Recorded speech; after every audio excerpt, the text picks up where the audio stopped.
Alléluia. Donc nous sommes sur le thème de la famille et j'aimerais que nous insistions encore sur quelques petits points que je trouve très très importants dont nous allons parler ce soir. Donc je voudrais, avant que nous ne prions pour tous ces sujets, rappeler tout simplement par rapport à tout ce qui a été déjà dit, que nous puissions savoir que avant que Dieu ne crée la famille, il a fallu d'abord bien qu'il fonde un couple. D'où il est important qu'un couple soit solidifié. Et qu'est-ce qu'on entend par un couple qui est solidifié? C'est celui qui, quelque part, vous savez, lorsque les gens font des mariages, lorsqu'ils se mettent ensemble, qu'est-ce qu'ils font? Ils mettent souvent sur leur carte des versets bibliques qui plus ou moins vont un peu être le socle ou le fondement de leur amour. D'où il est important que si deux personnes sont ensemble, c'est-à-dire le couple, ils doivent exactement savoir qu'est-ce qui solidifie leur couple, leur ménage. Alléluia. Amen. Un couple ne peut pas être ensemble s'ils ne savent pas là où ils vont, s'ils n'ont pas une direction dans leur vie, dans leur ménage. Vous savez, même avant que deux personnes se mettent ensemble, on parle des fiançailles. Pourquoi? Parce que c'est la période où vous devez discuter certains sujets qui vont être des emprunts dans votre couple. Et alors, quand vous êtes maintenant dans le couple, il faudrait maintenant prendre certaines décisions. Vous allez vivre certaines choses que vous avez décidées quand vous étiez des fiancés. Donc, c'est très important que lorsqu'on est un couple, on ait un fondement solide. Parce qu'une famille solide ne peut pas se former s'il n'y a pas un couple solide. C'est de l'utopie.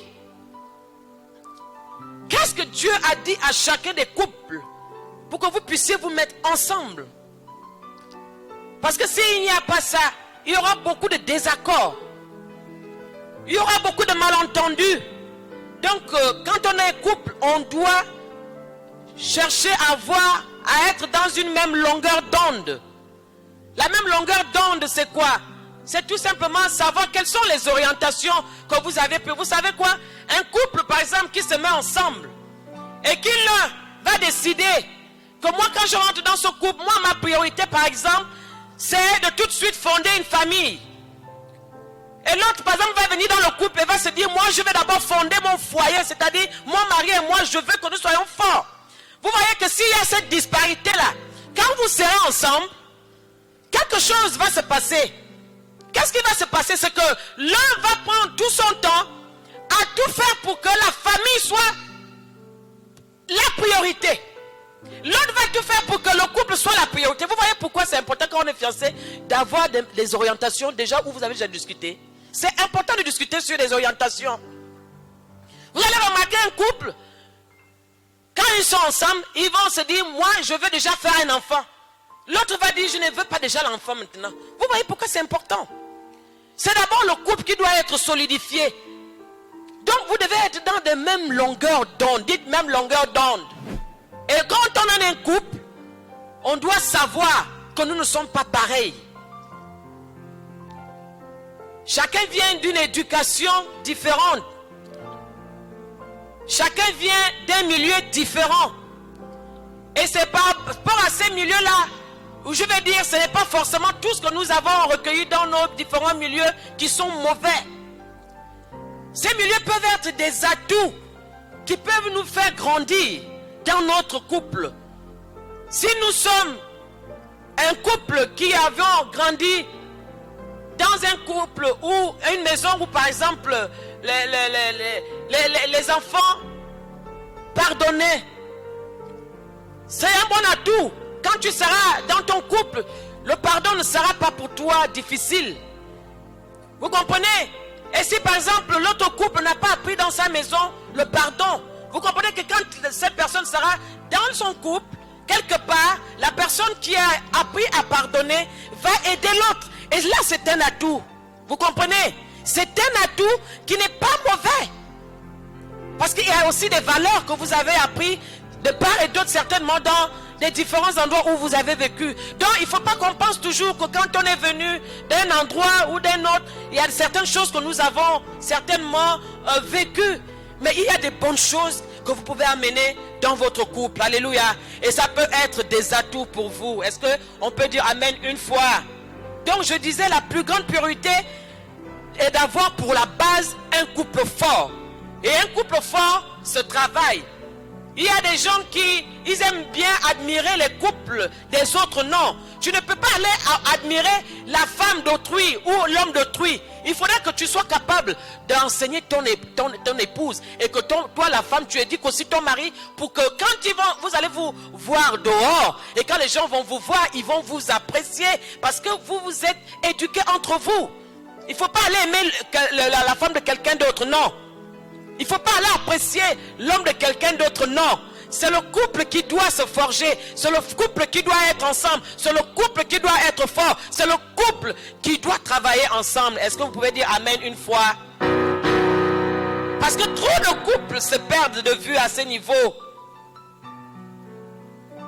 Quand les couples se mettent ensemble, il y a tellement de distractions, trop de distractions qui font en sorte qu'après un moment donné, ils n'arrivent pas à joindre les deux bouts. Ils n'arrivent pas à être ensemble. Vous devez parler de tous les sujets. Aucun sujet ne doit être tabou parce que la Bible dit que lorsqu'ils étaient tous deux nus, ils n'en avaient point honte. Il n'y a aucun sujet qui doit être tabou. Vous voulez avoir des bons couples forts. Des bons couples qui durent. Parce que le mariage, c'est quelque chose de durable. Mais il faut commencer par avoir des couples forts. Et avoir un couple fort, c'est d'accepter, comme on a dit, nous ne sommes pas parfaits. Mais nous tendons à la perfection, c'est-à-dire la parole de Dieu qui est notre socle, sur lequel nous nous appuyons, est capable de nous faire grandir, est capable de nous donner des conseils. Alléluia. Alléluia. Le couple doit être fort. Il y a trop de couples qui sont dans la disparité. Ils sont disparates. Vous devez apprendre ensemble. La beauté que Dieu a donnée au couple, c'est que lorsqu'il dit, ils deviendront une seule chair.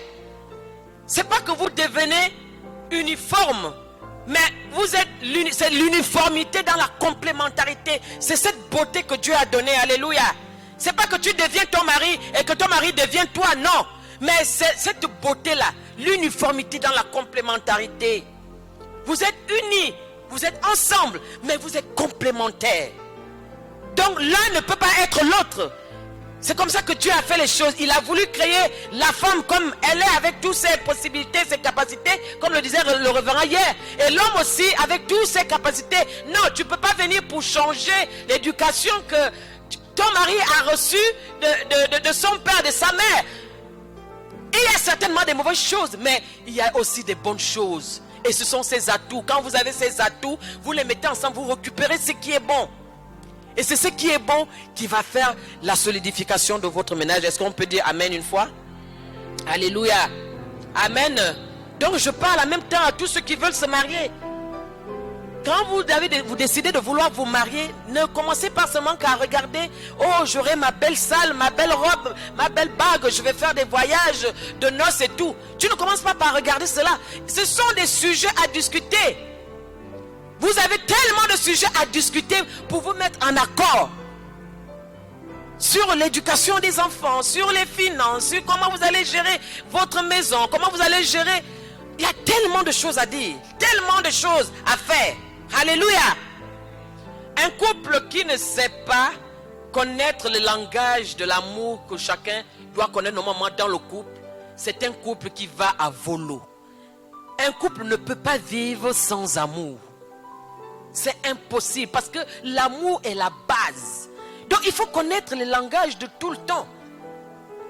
Des bonnes paroles que nous devons dire les uns les autres. Des couples doivent se dire de bonnes paroles. Toujours se donner de bonnes paroles. Chérie, est-ce que tu as bien dormi? Ma poulette, est-ce que tu as bien dormi? Alléluia.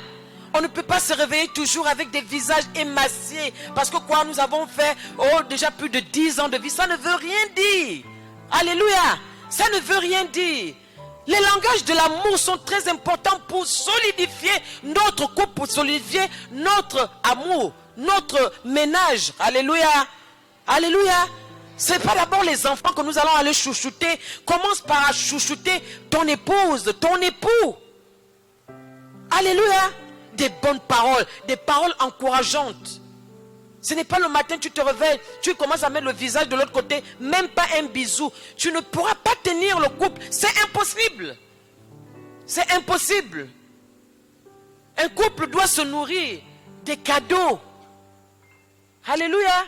Un couple doit se nourrir des cadeaux. Je vous en prie. Peut-être chez nous, on ne connaît souvent pas faire les cadeaux, aller prendre des fleurs. Mais il y a toutes les possibilités de faire les cadeaux. Tu peux décider de prendre ton épouse, l'amener, faire une surprise quelque part. C'est ça un cadeau. Comme on a dit hier, dans un restaurant, l'acheter un petit habit. Tu vois ta femme s'habiller toujours les mêmes. Il y a des personnes. Moi, j'ai été, par exemple, dans ma famille. Je n'aimais pas demander les choses. Vous voyez, il y a des atouts comme ça. Mais mon mari, lui... Quand il va quelque part, il m'achète des choses. Vous voyez, c'est un atout. Il aime bien offrir. Moi, je n'aime pas demander. Il m'achète quelque chose et je suis content. Alléluia. Il y a des atouts que nous développons quand nous sommes ensemble. Il faut faire des cadeaux entre vous. Il faut vous faire des cadeaux. Il y a des langages de l'amour. Si on n'entretient pas un amour, vous allez envier les couples des autres pour rien. Parce que dans le couple, pour solidifier une maison, il faut mettre brique sur brique. Brique sur brique. Ce n'est pas quelqu'un d'autre qui va venir mettre les briques à ta place. Si tu n'apprends pas à embrasser ta femme le matin, ce n'est pas quelqu'un d'autre qui va venir embrasser ta femme le matin. S'il te plaît, laisse peut-être la reverende continuer à embrasser son époux. Parce que moi, je l'ai cultivé quand j'étais depuis marié. Vous comprenez? Alléluia. Amen. Il faut faire des cadeaux. Il faut donner des mots d'encouragement. Vous savez, un couple qui n'a pas eu l'habitude de se tenir par la main, même quand ils verront les gens, ils vont souvent enlever la main parce qu'ils ont honte. La honte vient du fait que vous ne vous êtes pas habitué à vous attraper à la main. C'est des choses qu'on cultive lorsque nous sommes jeunes dans le couple. Alléluia. Et pour ceux qui sont ici, qui peut-être ne l'ont jamais fait, je vous encourage de le faire parce qu'il n'est jamais trop tard. Est-ce qu'on peut dire amen une fois? Une femme qui aime par exemple qu'on lui fasse des câlins. Mais si tu ne lui fais pas des câlins, tu creuses quelque chose en elle. Et après, tu vas t'étonner qu'elle te répond très mal. Il faut ces langages-là. Il faut apprendre, il faut vous entre-éduquer. Il faut vous parler, communiquer pour savoir ce que j'aime. Mon chéri, voilà ce que j'aime que tu me fasses. Hein, de part et d'autre. Il nous a été donc dit qu'une famille modèle n'est pas une famille parfaite, mais une famille qui grandit spirituellement et en maturité. Alléluia. Et j'aimerais moi par contre insister un peu sur la responsabilité des parents qui ont cette obligation-là, l'obligation d'enseigner leurs enfants alors qu'ils sont encore jeunes. Alléluia. L'obligation des parents alors qu'ils sont encore jeunes. Est-ce que nous pouvons lire ensemble Proverbes chapitre 22 à partir du verset 6? Tout le monde connaît cette parole qui nous dit: instruis l'enfant selon la voie qu'il doit suivre. Et quand il sera vieux, il ne s'en détournera pas. Je vais juste donner une petite histoire pour vous faire comprendre un tout petit peu pourquoi il est important d'inculquer, d'instruire nos enfants quand ils sont à bas âge. Il y a eu un moment donné où on kidnappait des enfants, des petits enfants, et on les transportait jusque là-bas pour que ces enfants puissent servir des hommes et des femmes qui devaient procréer, parce qu'il y avait eu une guerre au niveau des Indiens. Vous comprenez? Les enfants qui ont été kidnappés lorsqu'ils avaient 2 ans, 3 ans, pensez-vous qu'ils peuvent reconnaître leurs parents? Est-ce que vous pensez même aussi que les parents peuvent retrouver ces enfants? Je vous pose la question. Donc c'est comme ça que lorsque les parents viennent, ils sont là, il y a une femme qui était chrétienne. Cette maman-là, elle a juste eu la présence de l'esprit de dire: qu'est-ce que je faisais à mes enfants lorsqu'ils étaient petits? Parce qu'à l'âge là, ils ne peuvent plus reconnaître leur maman. Ils ne peuvent plus savoir qui est leur enfant. Vous comprenez? Et la maman, elle s'est rappelée que lorsque son enfant était petit, elle avait toujours l'habitude de lui chanter un petit cantique. Vous comprenez? Un petit cantique C'est comme ça que lorsqu'elle a commencé à chanter ce cantique au milieu de ces multiples enfants, les enfants se sont remémorés. Ils ont entendu dans leur esprit ce chant. Et dès qu'ils ont entendu ce chant, la femme avait fait 2 enfants on avait kidnappé. Ces 2 enfants ont accouru vers leur maman. Parce qu'ils avaient entendu le chant que leur maman leur chantait lorsqu'ils étaient petits. 15 ans après, les enfants avaient changé de visage. La maman avait changé. Mais c'était juste à cause de ce petit chant qu'elle avait chanté et qu'elle chantait tous les soirs à ses enfants lorsqu'ils étaient jeunes, lorsqu'ils étaient petits. Ça, c'est une leçon de morale. Pour vous dire qu'aujourd'hui, quel que soit tout ce qui peut arriver dans la vie, nous avons l'internet, nous avons tout. Bien aimé, vous qui avez les enfants, si vous dites que les enfants là, c'est le monde qui va l'élever, qui vont l'éduquer, vous n'aurez plus vos enfants. Vous allez les perdre. Sérieusement. Vous allez les perdre sérieusement. Parce qu'on sait que dans la vie d'un petit enfant, la vie d'un enfant, c'est-à-dire que l'enfant, quand il est encore petit, il a la capacité de recevoir. Et c'est cette partie de la vie des enfants que nous négligeons. En allant les donner aux nounous. C'est les nounous. Les nounous. Les nounous, ce sont les nounous qui gardent nos enfants, qui les éduquent. Alléluia. La vie des enfants est quelque chose d'important. L'éducation des enfants.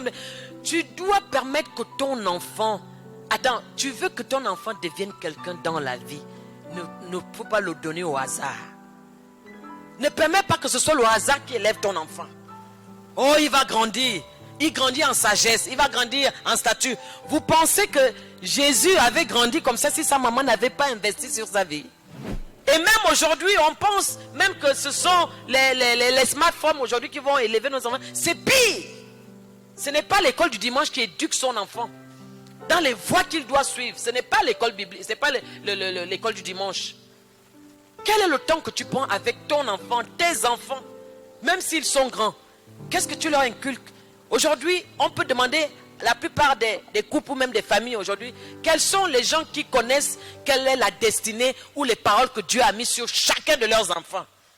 Il n'y a que quelques doigts qui vont se lever. Chacun de tes enfants, tu dois connaître qu'est-ce que Dieu a dit à propos de tel ou tel enfant.